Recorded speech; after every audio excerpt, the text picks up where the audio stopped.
नमस्कार। आता अर्जुन हा सायलीला घरी घेऊन येतो। आता अर्जुनला कळून चुकलेलं असतं की हे सगळं प्रियाने केलेलं आहे।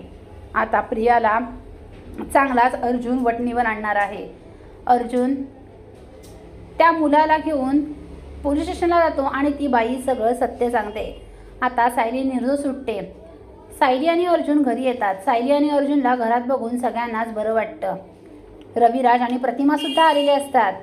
आता सायली आल्याबरोबर प्रतिमा जाऊन सायलीला मिठी मारते। सर्वच जण सायलीच्या जवळ येतात। सायलीच्या आजूबाजूला घोळका करतात। ते बघून प्रियाला खूप राग येतो। अर्जुनचं लक्ष मात्र प्रियाकडे असतं, कारण त्याला प्रियाविरोधात मोठा पुरावा सापडलेला असतो। हे सायलीला खोट्या आरोपाखाली अटक व्हावं लागलं हे फक्त आणि फक्त प्रियामुळे हे आता सायली आणि अर्जुनला कळून चुकलेलं असतं। त्यामुळे अर्जुन हा प्रियाकडे रागाने बघत असतो। आता पूर्ण आजी म्हणते, देवाचे आभारच, सायली परत आली। सायली काहीच केलं नसणार हे आम्हाला माहीत होतं।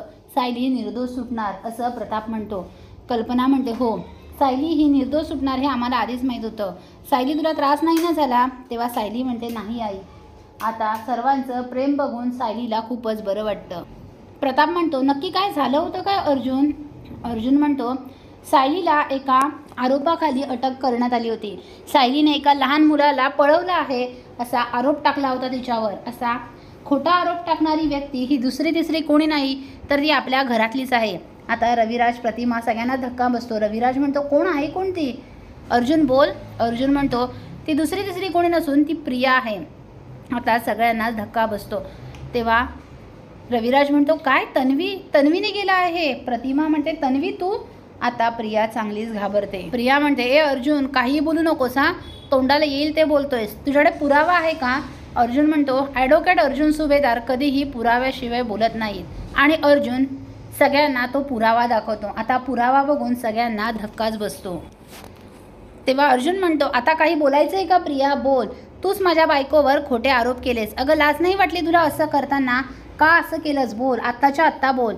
तेव्हा रविराज प्रियाच्या थोबाडीत वाजवतो आणि म्हणतो, तू या थराला जाशील असा मी कधी विचारही केला नव्हता। अगं, सायलीसारख्या गुणी सालस मुलीवर तुला असे आरोप करताना जराही लाज कशी वाटली नाही? प्रतिमा म्हणते, नाहीतर काय, तू असं कसं करू शकतेस तन्वी? अगं, जरा तरी लाज बाळगायची, काय वाटलं असेल त्या सायलीला? अगं, सायली कधी असं करूच शकत नाही। अगं, बाहेरच्याचं सोड, घरच्यांचा विश्वास आहे। घरचे नेहमीच सायलीच्या बाजूने असतात, कारण सायली कुणालाच त्रास देऊ शकत नाही हे घरच्यांना माहीत आहे। तर सायली हे असं कसं करू शकेल? असं तू घाणेरडा विचार करताना, आरोप करताना तरी विचार करायचा। कोण विश्वास ठेवेल कोण तुझ्यावर?